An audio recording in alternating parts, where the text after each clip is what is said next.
You know, usually when you take a historical walking tour, especially in an older, heavily mythologized city like New Orleans, there is this built-in expectation of a sort of thrilling, manufactured spookiness. Right, You exactly. stand outside a towering iron gate, the guide holds up a flickering lantern, and they spin a ghost story. Yeah. And it's fun. I mean, it's safe. It's essentially a cartoon version of history where the villains are fanged monsters Yeah. and the victims are just, floating apparitions that might occasionally rattle a chandelier. It's a completely theatrical experience. We actively seek out that kind of history because it safely categorizes the past into folklore. Yeah. It acts as a buffer. I mean, if the evil is supernatural, it distances us from the deeply uncomfortable reality of what human beings are actually capable of doing to one another. That is so true. But then you step off the carriage and stand in front of a looming gray neoclassical mansion in the French Quarter of New Orleans, specifically 1140 Royal Street. And suddenly that safe theatrical lantern just goes out. Because looking at that particular historical landscape is genuinely terrifying. But it has absolutely nothing to do with ghosts. No, it doesn't. It is the absolute definition of a historical crime scene. And it's one that has been, frankly, buried under a century and a half of sensationalism, pulp fiction, and, well, television adaptations. So today, in this deep dive, we're pulling back all of those layers. We are unpacking the dark, deeply unsettling history of the infamous LaLaurie Mansion. And to do this properly, we are relying on a very specific stack of sources. Which is so important here. Right. I was looking through primary historical accounts from 1834, specifically the immediate newspaper reporting. We also have this incredibly dense, revealing analysis from the Chicago-Kent Law Review on Louisiana's antebellum slave laws, alongside genealogical records and sociological articles that break down the actual historiography of Marie Delphine McCarty LaLaurie. Combining those specific sources is vital because it allows us to completely strip away the folklore. We aren't looking at ghost sightings, and we definitely aren't entertaining the fabricated, gruesome rumors that popped up in, 20th century paperbacks. Exactly. We are looking at the bureaucratic, systemic, and architectural frameworks that allowed heavily documented atrocities to actually occur. And as we go through this, I think it's important to tell you, the listener, that we're keeping our focus entirely on the reality of the people who suffered. We're going to be discussing horrific crimes against enslaved human beings, but we are deliberately avoiding gory sensationalism. Yes. There is no need to bask in macabre details just for entertainment value. The true terror here is understanding how systemic power completely insulates abusers. I agree completely. It is really the only responsible way to approach the subject. We have to look past the isolated events of April 10th, 1834, and examine the society of New Orleans that essentially built a fortress around this woman. Right. And to really understand the architecture of that fortress, you can't start with the fire. You have to start with a foundation of power that made Delphine LaLaurie virtually untouchable from the moment she was born. We have to look at the McCarty family dynasty. Yeah, if we look at the broader picture of colonial Louisiana, the McCarty name was functionally royalty. Marie Delphine McCarty was born in 1787 during the Spanish colonial period of New Orleans. Okay.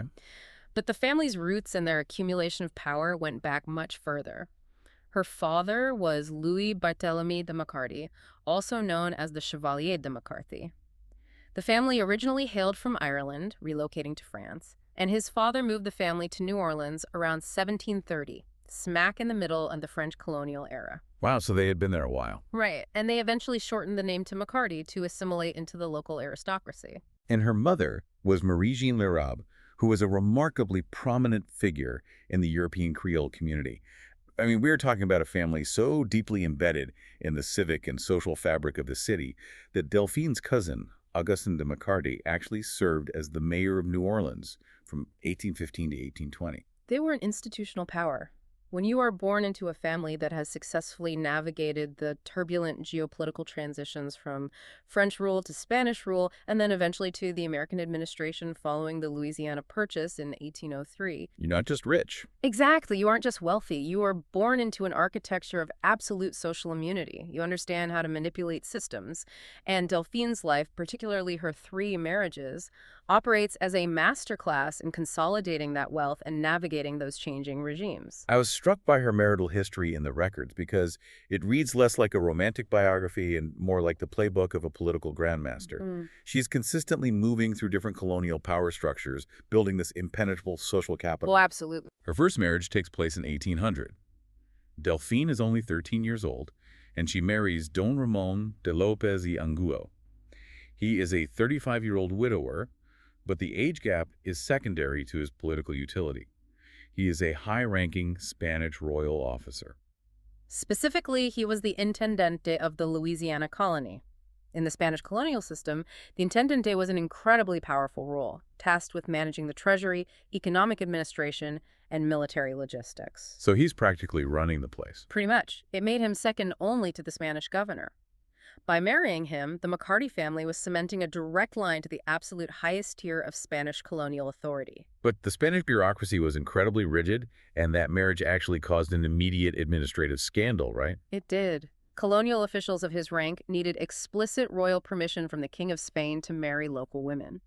This was designed to prevent colonial administrators from developing conflicting loyalties with local powerful families like the McCartys. But Don Ramon didn't wait for the king's permission. He convinced the local bishop to marry them anyway, citing matters of, quote, conscience and honor. Which didn't fly with the crown. Not at all. When King Carlos I found out, Don Ramon was stripped of his duties and recalled to Spain to answer for his insubordination. He eventually managed to regain some favor and was appointed as a consul back in New Orleans, but he died mysteriously on the journey back. Oh, wow. Yeah, historical reports suggest he died following a shipwreck off the coast of Cuba in 1804. Just a few days later, Delphine gives birth to their daughter, Borquita. So she is a teenage widow, but she is a widow possessing immense Spanish royal connections and the wealth that accompanied them. Then, in 1808, she marries again. This time, the political landscape has changed, and she aligns herself perfectly with the new economic reality by marrying Jean Blanc. Jean Blanc is the archetype of the new, ruthless American-era entrepreneur. He's a prominent French banker, a lawyer, a merchant, and a state legislator. Crucially, he is also deeply entrenched in the slave trade and has documented connections to the pirate and smuggler Jean Lafitte. A real upstanding guy. Right. Blanc purchases a massive house at 409 Royal Street, which becomes known as the Villa Blanc. They have 4 children together before he unexpectedly dies in 1816. Delphine is widowed for a second time, but she inherits massive wealth from Blanc's estate, which she doesn't just sit on. She multiplies it. Exactly. She shrewdly manages and expands her real estate and slaving operations over the next decade. That economic expansion sets up the third marriage in 1825, which gives her the name history remembers. She meets a French physician who had recently arrived in New Orleans, Dr. Leonard Louis Nicolas LaLaurie, and reading the prenuptial agreements from their formal marriage in 1828 reveals a staggering power imbalance. Oh, it's night and day. Dr. LaLaurie is 16 years younger than Delphine. He is a relatively unknown man fresh out of medical school, and the financial disparity documented in their marriage contract is incredibly revealing of who is actually running this household. Delphine maintained complete legal control over her personal property, her real estate, and the enslaved people she owned.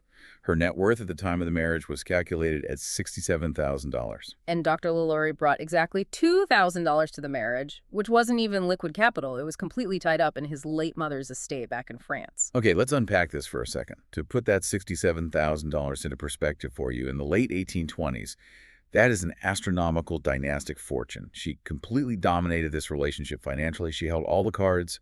Her wealth didn't just buy political favor. It purchased an environment where she didn't have to answer to anyone, not even her own husband. It bought her a physical fortress. In 1831, Delphine purchased an unfinished property at 1140 Royal Street. By 1832, she and Dr. LaLaurie had completed the construction of a massive 3-story neoclassical mansion, and this building was explicitly designed with what sociologists might call an architecture of seclusion. The physical layout of that house is fascinating when you view it through that lens. The main house was built entirely for high society visibility. It had these beautiful imported chandeliers, intricate mahogany carvings, and elaborate wrought iron balustrades. That is stunning. Yeah, it was constructed to host lavish dinner parties where the Creole elite could drink expensive wine, show off their wealth, and maintain their insular social networks. But attached to this beautiful main house was a heavily fortified service wing, which housed the kitchen and the slave quarters. The physical structure allowed Delphine to present an elegant, highly refined public demeanor in the main house, while completely isolating and hiding the realities of what was occurring in the service wing. It was a literal wall between high society and horrific brutality. But the walls in the French Quarter are close together. The sources note that almost as soon as they moved into the Royal Street mansion, rumors started swirling through the Creole community. They absolutely did. Harriet Martineau, a prominent English writer and sociologist who visited New Orleans shortly after the events, recorded that neighbors were gossiping heavily. A neighbor named M. Montroy noticed that the enslaved people working for Delphine looked, to use the historical, quote, singularly haggard and wretched. And we have to pause and contextualize how profound that observation is. This was an antebellum slave society. The entire economic engine of New Orleans was built on the brutal, everyday subjugation and forced labor of enslaved people. Right, violence was the norm. Exactly. For the physical condition of an enslaved person to actually shock a neighboring slave owner, the abuse had to be visibly extreme and far outside the normalized, everyday violence of the institution. And yet, her public persona was incredibly calculated to deflect those rumors. When she was out in public or attending Mass, Delphine was famously polite and solicitous toward black people. The records even show she emancipated two enslaved people, a man named Jean-Louis in 1819 and a woman named Devence in 1832. It's a bizarre dual personality. It really is, utilizing public acts of perceived benevolence to provide cover for private sadism. That public politeness was a deliberate weapon. It was social camouflage. But the rumors of her cruelty grew so persistent, and the visual evidence of her starving workforce became so obvious to the neighbors that a local lawyer was actually dispatched to the Royal Street mansion to investigate her compliance with the laws regarding the upkeep of slaves. This interaction with the lawyer is a perfect example of the sheer audacity her wealth provided. When the lawyer knocks on the door to investigate, Dr. LaLaurie doesn't panic. He essentially laughs in his face. The historical record shows that Dr. LaLaurie insolently told the investigator that some people had better stay at home rather than come to others' houses to dictate laws and meddle with other people's business. He tells a legal investigator to mind his own business, and the lawyer just leaves. He reports no evidence of wrongdoing. Which begs the question, if the rumors were so overwhelmingly loud that a lawyer was physically dispatched to the house, how could the legal system just shrug its shoulders and walk away? To understand that, we have to deeply examine the nature of law in an antebellum slave society. The Chicago-Kent Law Review provides a brilliant, exhaustive analysis of the Louisiana Black Codes, or the Code Noir. This part is crucial. It is. We have to look at the transition of legal philosophy when Louisiana became an American possession in 1803. Under the previous Spanish colonial rule, there was a system called coartation. It was an incredibly restrictive system, but it did technically allow some enslaved people the right to purchase their own freedom, legally hold small amounts of personal property, and petition courts against extreme abuses. But the American planters coming into the territory saw that as way too lenient, right? Exactly. The influx of Anglo-American planters viewed the Spanish system as a threat to strict chattel slavery. They wanted a legal framework that treated enslaved people exclusively as property, devoid of any legal personhood. So, in 1806, they passed a new, drastically harsher black code. However, looking at the text of the 1806 code, there are specific sections that seem, at least superficially, to offer protection. Right, superficially. Sections 16 and 17 of the Crimes and Offenses portion technically authorize criminal prosecution for mutilation, severe ill treatment, or killing of a slave. The law explicitly stated that masters must properly feed and clothe their slaves, and they were forbidden from inflicting unusual rigor or cruel punishment. On paper, the law existed to make the society look civilized to the outside world. It allowed planters to argue that their institution was benevolent. But the creators of the Black Code engineered a massive, deliberate legal loophole within that very same text. The own oath loophole. Yes. Section 17 provided that if an enslaved person was mutilated or beaten when no white witnesses were present, the owner would be prosecuted, unless the owner could produce evidence to the contrary. And this is where the dark genius of this legal framework reveals itself. Because enslaved people were legally barred from testifying against white people in court under any circumstances, the victims themselves could never provide evidence. Never. If an owner tortured someone behind the closed doors of their mansion and no other white person was invited in to watch, the only witnesses to the crime were legally invisible. Which activates the loophole. The law explicitly stated that an owner prosecuted under such circumstances with no white witnesses could clear themselves completely, quote, by their own oath. I want to make sure the mechanics of that are perfectly clear because it is staggering.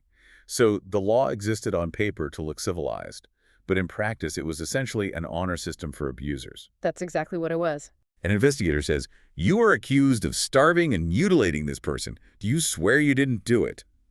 The abuser raises their hand, says, "I swear I didn't," and the legal system legally requires the case to be closed. It was a system engineered to protect property rights and white supremacy, not human lives. The Chicago Kent Law Review highlights a later, deeply disturbing case, Humphreys v. Utz, which mechanically illustrates how juries enforce this. Tell us about that one. Well, a white overseer named Utz was indicted for the revolting, prolonged torture and murder of a slave. The judicial record notes that the proof presented by the state was direct and overwhelming. It wasn't based on rumor. There was physical evidence.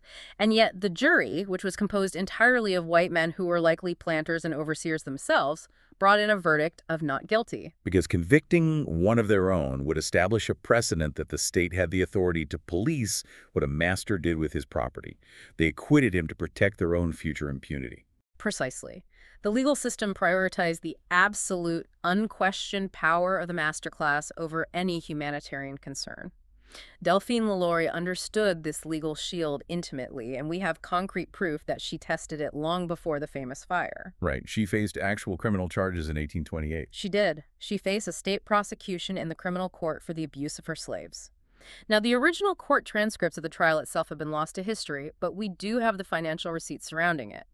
On June 22, 1829, John Randolph Grimes signed a document stating he received a $300 fee from Madame LaLaurie for defending her against a state prosecution. And John Randolph Grimes wasn't just any lawyer. He was one of the most famous, high-powered, ruthless defense attorneys in New Orleans. He had previously been the U.S. attorney for the district. He was a heavyweight. Yeah, paying him $300 in 1829 just for a defense fee is like retaining a team of celebrity lawyers today. She brought the absolute heaviest hitters of the legal world to bear on this local charge. And she walked away completely unscathed. Jean Bose, a local business manager who routinely wrote letters to his employer back in France detailing New Orleans gossip, noted that Madame LaLaurie had been found not guilty by what he called an indulgent jury. He later noted she was able to clear herself of other peripheral charges simply by paying a sum of money. She learned very early on that her immense wealth, her McCarty family status, and the own oath loophole made her functionally immune to the law. And when you teach someone who already possesses a propensity for sadism that they are completely above the law, that cruelty is going to escalate. There are no boundaries left. And that escalation leads us directly to the documented tragedy of a young girl named Leah. Yes. The death of Leah or Leah, depending on the transcription, is one of the most chillingly documented incidents of Delphine's violence prior to the fire. According to the accounts gathered from neighbors, and later chronicled by Harriet Martineau, Leah was a young enslaved girl, roughly 12 years old, whose duties involved working inside the main Royal Street mansion. One day, she was brushing Delphine LaLaurie's hair, and she accidentally hit a snag or pulled a tangle. A completely mundane, everyday mistake that any child could make. But the reaction was monstrous. Delphine flew into an absolute uncontrollable rage. She grabbed a whip and began violently chasing this 12-year-old child through the halls of the mansion. She pursued her relentlessly until the girl, in a desperate, panicked attempt to escape the whipping, ran out onto the roof or high courtyard balcony and leaped to her death, falling onto the paving stones below. The child's body was hastily and illegally buried on the mansion grounds. Now, because the specific death was highly visible, a neighbor in an adjoining building physically saw the pursuit and the fall. The legal system was forced to react. The no white witnesses loophole didn't apply here. Right, people saw it happen. Exactly. They couldn't simply sweep a highly public death under the rug without looking completely lawless. An official investigation took place, and the courts actually found the LaLauries guilty of illegal cruelty. The penalty they handed down, however, sounds significant until you look at how easily she bypassed it. I mean, what was the actual consequence for chasing a child to her death? The court forced the LaLauries to forfeit 9 of the enslaved people in their household. The legal logic was to remove the property from an explicitly abusive owner. These 9 individuals were physically removed from the mansion and scheduled to be sold at a public auction at the state's behest. But the LaLauries didn't actually lose them. I was reading the mechanics of how they subverted this, and it is infuriating. Delphine LaLaurie simply utilized another glaring loophole, Hmm.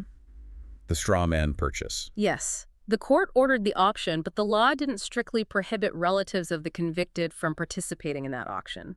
Delphine simply gave a large sum of money to an intermediary relative. Unbelievable. This relative attended the public auction, placed the winning bids to purchase all 9 enslaved people, and then quietly transferred them right back to the Royal Street mansion.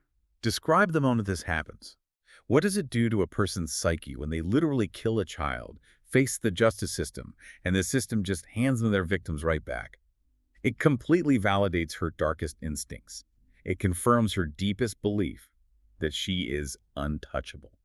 The people trapped in her house are entirely at her mercy, and no one, not the neighbors, not the lawyers, not the courts, will ever truly intervene. That is precisely what happened. The architecture of seclusion we discussed earlier wasn't just physical anymore, it was thoroughly legal and psychological.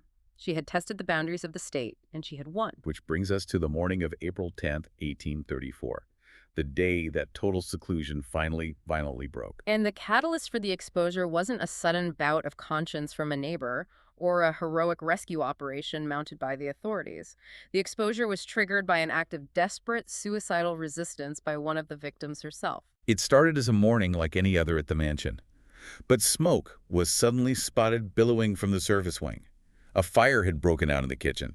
When the police, fire marshals, and local volunteers arrived at the scene and broke into the kitchen, they found the source of the blaze. It was the LaLaurie's cook, an enslaved woman roughly 70 years old, and she was chained by her ankle directly to the heavy kitchen stove. When the authorities questioned her, her confession revealed the sheer terror permeating that house. She openly admitted that she had intentionally set the fire. God. It was a suicide attempt. She stated that she had made a minor mistake and feared she was going to be punished for it. She told the marshals she started the blaze because she knew that any enslaved person who was taken by Delphine to the uppermost room of the mansion never came back. She chose a horrific, agonizing death by fire over whatever she knew was happening in that attic. That single decision tells you everything you need to know about the environment in that house. As the fire spread through the service wing, a large crowd of bystanders and volunteer firefighters began to gather in the courtyard. They were primarily there to save the physical structure and prevent the fire from spreading to neighboring buildings, but they were also acutely aware of the rumors. They knew there were enslaved people kept permanently in the locked upper floors. And the crowd starts demanding the keys. Hmm. Among the bystanders is Judge Jean-Francois Canonge. He approaches the LaLauries and politely requests the keys so they can evacuate the people trapped upstairs. But the LaLauries' reaction is entirely focused on their material wealth. They vehemently refused to hand over the keys. Delphine ordered the bystanders to focus on saving her expensive furniture and silver, reportedly shouting at them, never mind about the slaves. Wow. And Dr. LaLaurie, exhibiting the exact same arrogance he showed the lawyer years earlier, rudely told the judge to stop meddling in other people's business and focus on the fire. But the crowd, driven by the urgency of the fire and years of suppressed suspicion, wasn't going to be deterred this time. A group of men physically battered down the heavy doors leading to the slave quarters and forced their way up the narrow stairs to that top floor. And what they found up there permanently shattered the polite facade of Madame LaLaurie. Relying strictly on the primary sources, the immediate, unembellished newspaper accounts from the New Orleans Bee and the Courier, whose editors were actually on the scene, we have a stark, factual record of what was discovered. We don't need to entertain modern folklore. The historical reality is harrowing enough. What exactly did those men find when they broke the door down? They found 7 enslaved people confined in the attic. They were severely, dangerously emaciated from prolonged starvation. The reports detail a scene of bureaucratic, systematic torture. It's just so hard to hear. It is. Several individuals were suspended by the neck, their limbs stretched and bound. The rescuers found individuals wearing spiked iron collars, known as carcans, which physically prevented them from resting their heads or moving their necks. One elderly man had a severe, untreated wound on his head and was far too weak to walk on his own. Another man was found with deep lacerations that were infested with worms due to total medical neglect. A young boy told the authorities he had been chained in that spot for 5 months, fed only a single handful of meal daily, and beaten routinely every morning. Let's take a moment and let the absolute gravity of that historical record settle. Yeah. These were human beings. They were kept alive merely to suffer. The cruelty wasn't a byproduct of forced labor or harsh plantation discipline. The cruelty was the entire point. It was a private torture chamber funded by immense wealth. And when the men who broke down those doors emerged, carrying these 7 mutilated, starving individuals out into the bright morning daylight of Royal Street, the entire social order of the city was forced to look at it. The victims were carefully transported to the Cabildo, the seat of city government, where they were finally given food and medical attention. The news spread through the streets of New Orleans like wildfire. The newspapers published the very next day didn't hold back in their condemnation. The Bee wrote that language was completely powerless to give a proper conception of the horror they witnessed. They publicly labeled Delphine LaLaurie a demon in the shape of a woman. That intense media coverage catalyzed an explosive public reaction. Over the course of the next 2 days, an estimated 4,000 citizens visited the Cabildo to view the surviving victims. The outrage was visceral, and a massive mob began to assemble outside the Royal Street mansion, demanding that the sheriff immediately arrest Delphine LaLaurie for her crimes. But the sheriff delays. He hesitates to arrest a powerful McCarty. And as the hours tick by, the mob gets increasingly restless and volatile. And then suddenly the iron gates of the mansion burst open. Delphine LaLaurie's carriage speeds out, driven desperately by her enslaved coachman, Bastien. They flee at a full gallop through the crowd, heading down the Bayou Road toward Lake Pontchartrain. When the mob realized that she had successfully slipped through their fingers, the outrage boiled over into a full-scale riot. They attacked the empty mansion with hammers and axes. They smashed the expensive imported furniture, destroyed the china and crystal, ripped out the wainscoting and the grand staircases, and practically tore the building down to its bare brick walls. But looking at the sociological analysis of this riot, I think it's crucial to examine the true psychology of this mob. Because on the surface, it looks like righteous, moral anger. It looks like the good citizens of New Orleans standing up against a monster. But they weren't acting out of pure morality. The vast majority of the men destroying that house were slave owners themselves. That is the essential contradiction of the riot. While there was undoubtedly genuine humanitarian shock, the extreme sadistic level of torture, their collective outrage was heavily driven by intense political anxiety. Right. If we look at the socio-political climate of 1834, the institution of slavery was under increasing aggressive scrutiny from the North and internationally. Abolitionist voices were growing louder. William Lloyd Garrison had already started publishing The Liberator a few years prior. Yep. The Southern planter class was feeling deeply defensive. Exactly. Slave owners in New Orleans were terrified that an extreme, highly publicized case like Delphine LaLaurie's would provide massive ammunition to the abolitionist movement. They feared Northern papers would point to her and say, "This is what your institution breeds." So they had to distance themselves. Yes. They desperately needed to make a public, violent spectacle of rejecting her. By destroying her house, they were attempting to send a political message that her behavior was a shocking aberration, not a reflection of the institution of slavery itself. Here's where it gets really interesting. It is incredible hypocrisy. They destroy her fancy furniture to punish her, but she escapes without a scratch. The sheriff never pursues her. She makes it to Lake Pontchartrain, boards a schooner to Mobile, Alabama, then travels to New York, and eventually sails comfortably to Paris. With all her money. Yes, she escapes with her massive wealth entirely intact, thanks to those meticulous prenuptial agreements we talked about. And the underlying system of slavery, the very black codes and legal loopholes that shielded her abuse for years, remains completely untouched by the mob. They completely destroyed the physical symbol of her cruelty, the house, but they fiercely protected the legal architecture that enabled it. Delphine LaLaurie lived out the rest of her life in comfortable, wealthy exile in Paris. No justice whatsoever. None. And despite decades of local rumors suggesting she secretly returned to New Orleans under a false name or died in a bizarre boar hunting accident, the official French archives confirm she died quite mundanely in Paris on December 7th, 1849, at the age of 62. I know there's that famous copper plate found in St. Louis Cemetery No. 1 in the 1930s that claims she died in 1842, but historians have essentially confirmed that's either a mistake by an engraver or a later addition by someone trying to capitalize on the legend, because the French archival records from 1849 are definitive. Correct. Her life ended in relative obscurity in Europe. She was entirely insulated from any legal consequence for her crimes. And because the Society of New Orleans couldn't truly grapple with the structural reality of what they had enabled, because acknowledging the role of the Black Codes would mean Deeply indicting themselves and their own economy, they began to slowly mutate the tragedy into a ghost story. The historiography of this case, how the story has been written, rewritten, and distorted over time, is a fascinating study in cultural coping mechanisms. Within a few years of the fire, writers like Harriet Martineau began publishing accounts that focused heavily on the tragic elements, like the death of Leah. But by the late 19th century, local writers like George Washington Cable were adding their own dialogue, dramatizations, and embellishments to make the story more gothic. And once that door to embellishment opens, it just snowballs. By the mid-20th century, you have writers like Jeanne de Lavigne in her 1946 book, Ghost Stories of Old New Orleans, who completely fabricated the most gruesome details imaginable. She claimed the rescuers found slaves with their eyes gouged out, their lips sewn together, and holes drilled in their skulls with sticks inserted to, quote, stir the brains. Which we must explicitly and categorically reject. Completely. There is absolutely no primary source evidence for any of that. The immediate eyewitness accounts from 1834 do not mention any of it. There were no crab limbs, no crude sex change operations, no brain stirring. And the modern folklore that claims there were 100 victims secretly buried under the floorboards is entirely baseless. The historical reality of intentional starvation, spiked iron collars, and severe beatings is horrific enough. It does not require fictionalized gore to make it impactful. The reliance on those fabricated details really makes you wonder about the cultural function of myth.